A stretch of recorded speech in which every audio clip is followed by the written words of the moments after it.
Welcome to Bite at a Time Books, where we read you your favorite classics one bite at a time. My name is Bree Carlile, and I love to read, and wanted to share my passion with listeners like you. Be sure to follow the show on your favorite podcast platforms so you get all the new episodes. Or you can follow the show on YouTube, where we have playlists for all the stories. You can find us on all the social medias, at Bite at a Time Books, or on our website, biteatatimebooks.com, where you can also sign up for our newsletter for more information on what we're reading and what's coming next for the podcasts. We're a part of the Bite at a Time Books Productions Network.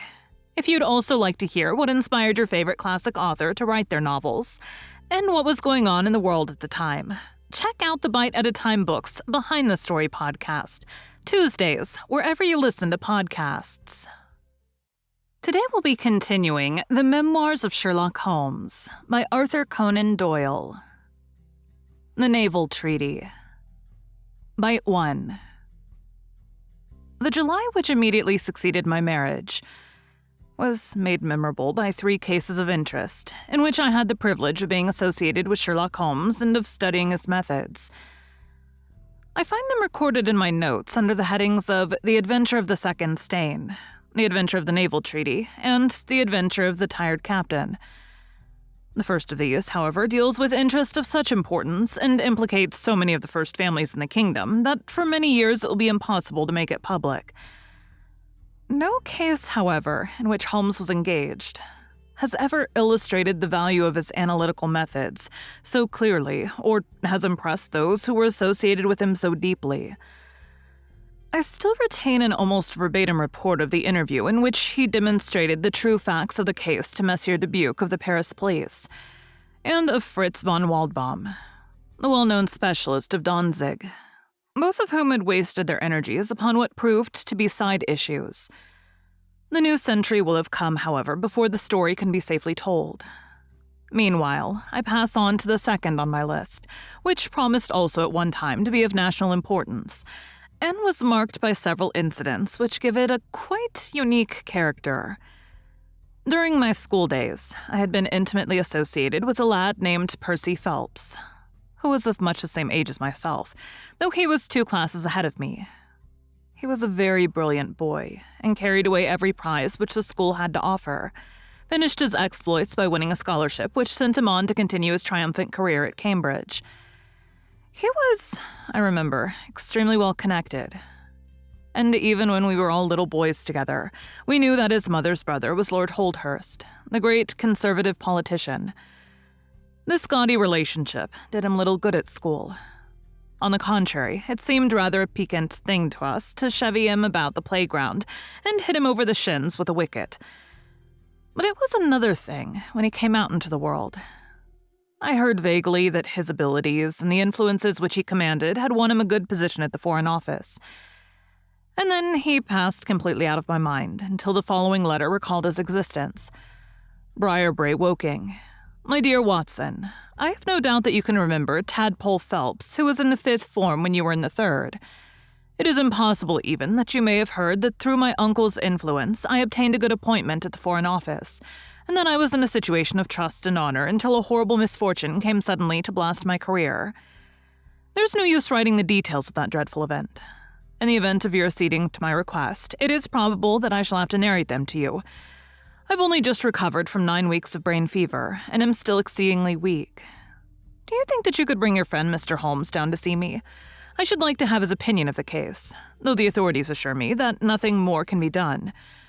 Do try to bring him down, and as soon as possible. Every minute seems an hour while I live in this state of horrible suspense. Assure him that if I have not asked his advice sooner, it was not because I did not appreciate his talents, but because I've been off my head ever since the blow fell. Now I'm clear again, though I dare not think of it too much for fear of a relapse. I'm still so weak that I have to write, as you see, by dictating. Do try to bring him.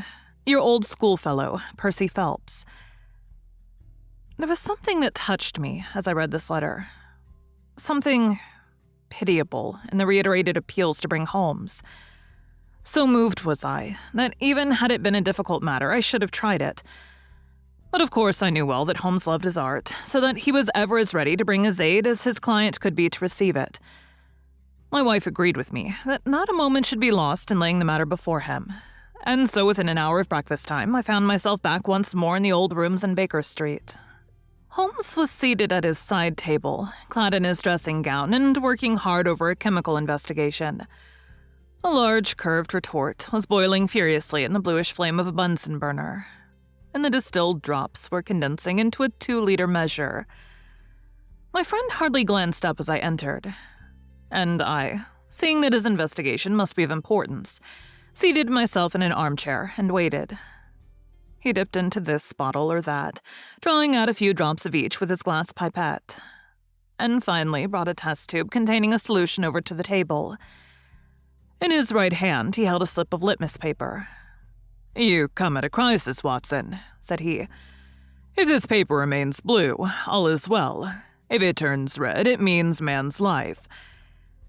He dipped it into the test tube, and it flushed at once into a dull, dirty crimson. I thought as much," he cried. "I'll be at your service in an instant, Watson. You'll find tobacco in the Persian slipper." He turned to his desk and scribbled off several telegrams, which were handed over to the page boy. Then he threw himself down into the chair opposite and drew up his knees until his fingers clasped round his long, thin shins. "A very commonplace little murder," said he. "You've got something better, I fancy. You are the stormy petrel of crime, Watson. What is it?" I handed him the letter, which he read with the most concentrated attention. "It does not tell us very much, does it?" he remarked as he handed it back to me. "Hardly anything. And yet the writing is of interest." "But the writing is not his own." "Precisely. It is a woman's." "A man's, surely," I cried. "No, a woman's, and a woman of rare character. You see, at the commencement of an investigation, it is something to note that your client is in close contact with someone who, for good or evil, has an exceptional nature. My interest is already awakened in the case. If you're ready, we will start at once for Woking and see this diplomatist who is in such evil case, and the lady to whom he dictates his letters." We were fortunate enough to catch an early train at Waterloo, and in a little under an hour we found ourselves among the fir woods and the heather of Woking. Briarbrae proved to be a large detached house, standing in extensive grounds within a few minutes' walk of the station. On sending in our cards, we were shown into an elegantly appointed drawing room, where we were joined in a few minutes by a rather stout man who received us with much hospitality. His age may have been nearer 40 than 30, but his cheeks were so ruddy and his eyes so merry that he still conveyed the impression of a plump and mischievous boy. "I'm so glad that you've come," said he, shaking our hands with effusion. "Percy's been inquiring for you all morning. Poor old chap, he clings to any straw. His father and his mother asked me to see you, for the mere mention of the subject is very painful to them." "We've had no details yet," observed Holmes. "I perceive that you are not yourself a member of the family." Our acquaintance looked surprised, and then glancing down, he began to laugh. "Of course, you saw the J.H. monogram on my locket," said he.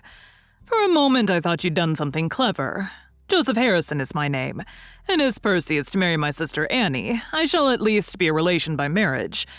You will find my sister in his room, for she has nursed him hand and foot this 2 months back. Perhaps we'd better go in at once, for I know how impatient he is."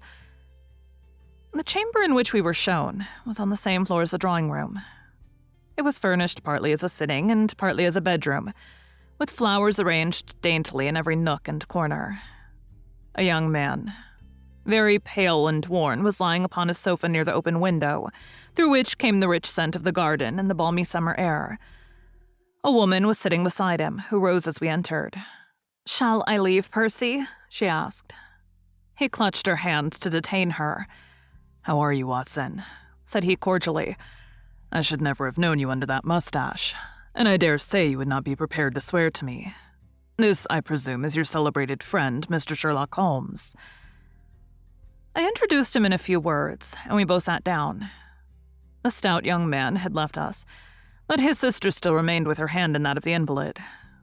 She was a striking-looking woman, a little short and thick for symmetry, but with a beautiful olive complexion, large, dark Italian eyes, and a wealth of deep black hair.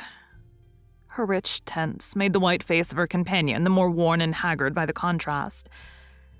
"I won't waste your time," said he, raising himself upon the sofa.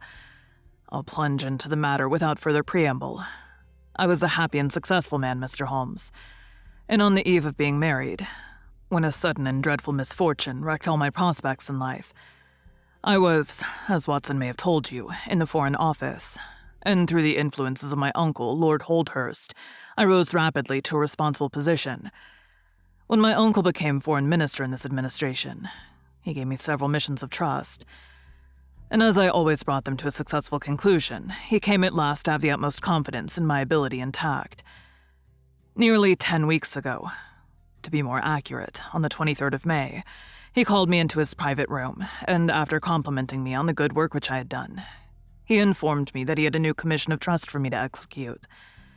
"This," said he, taking a grey roll of paper from his bureau, "is the original of that secret treaty between England and Italy, of which, I regret to say, some rumors have already got into the public press. It is of enormous importance that nothing further should leak out. The French or the Russian embassy would pay an immense sum to learn the contents of these papers. They should not leave my bureau, were it not that it is absolutely necessary to have them copied. You have a desk in your office?" "Yes, sir." "Then take the treaty and lock it up there. I shall give directions that you may remain behind when the others go, so that you may copy it at your leisure without fear of being overlooked. When you've finished, relock both the original and the draft in the desk and hand them over to me personally tomorrow morning." I took the papers and— "Excuse me an instant," said Holmes. "Were you alone during this conversation?" "Absolutely. In a large room, 30 feet each way. In the center?" "Yes, about it. And speaking low?" "My uncle's voice is always remarkably low. I hardly spoke at all." "Thank you," said Holmes, shutting his eyes. "Pray, go on." I did exactly what he indicated, and waited until the other clerks had departed. One of them in my room, Charles Gros, had some arrears of work to make up, so I left him there and went out to dine. When I returned, he was gone. I was anxious to hurry my work, for I knew that Joseph, the Mr. Harrington whom you saw just now, was in town, and that he would travel down to Woking by the 11 o'clock train, and I wanted, if possible, to catch it. When I came to examine the treaty, I saw at once that it was of such importance that my uncle had been guilty of no exaggeration in what he had said. Without going into details, I may say that it defined the position of Great Britain towards the Triple Alliance, and foreshadowed the policy which this country would pursue in the event of the French fleet gaining a complete ascendancy over that of Italy in the Mediterranean. The questions treated in it were purely naval. At the end were the signatures of the high dignitaries who had signed it. I glanced my eyes over it, and then settled down to my task of copying. It was a long document, written in the French language, and containing 26 separate articles. I copied as quickly as I could, but at 9 o'clock I'd only done 9 articles, and it seemed hopeless for me to attempt to catch my train. I was feeling drowsy and stupid, partly from dinner and also from the effects of a long day's work. A cup of coffee would clear my brain. A commissionaire remains all night in a little lodge at the foot of the stairs, and is in the habit of making coffee at his spirit lamp for any of the officials who may be working overtime. I rang the bell, therefore, to summon him. Thank you for joining Bite at a Time Books today, while we read a bite of one of your favorite classics. Again, my name is Bree Carlile, and I hope you join us tomorrow for the next bite of the Memoirs of Sherlock Holmes. If you enjoyed our show, be sure to follow us so you get all the new episodes. We would also love for you to drop us a rating on your favorite podcast platform. You can catch us on all the social medias at Bite at a Time Books, or check out our website, biteatatimebooks.com, where you can sign up for our newsletter. Our show is part of the Bite at a Time Books Productions Network. If you would also like to hear about the authors who write the books we read on the show, check out the Bite at a Time Books Behind the Story podcast, wherever you listen to podcasts, or on biteatatimebooksbehindthestory.com.